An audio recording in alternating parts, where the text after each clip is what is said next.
তো দেখো দুপুর টাইম এখন চলে আসলাম রান্নাঘরে। এখন করবো রুই মাছে আলু দিয়ে ঝোল। তো মাছগুলো হলুদ করে মেখে নিয়েছি, এখন ভেজে নেব। এই যে তেল গরম হয়ে গেছে,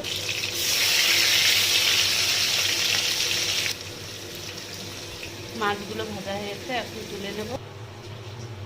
তো এখন দিয়ে দেবো জিরে ফোড়ন গোটা, আলু দিচ্ছি লবণ হলুদ, লবণ হলুদ দিয়ে ভালো করে আলুটাকে ভালো করে ভেজে নেব।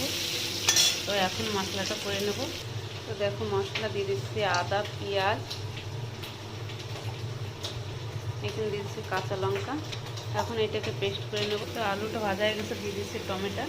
তো পিঠাবো মশলা, জিরে গুঁড়ো, ধনে গুঁড়ো, হলুদ গুঁড়ো, মশলা দিয়ে এখন ভালো করে কষিয়ে নেব আলুটা।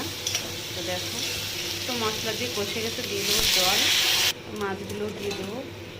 মাছের ঝোল হয়ে গেছে, নামিয়ে মাছের ঝোল হয়ে গেছে।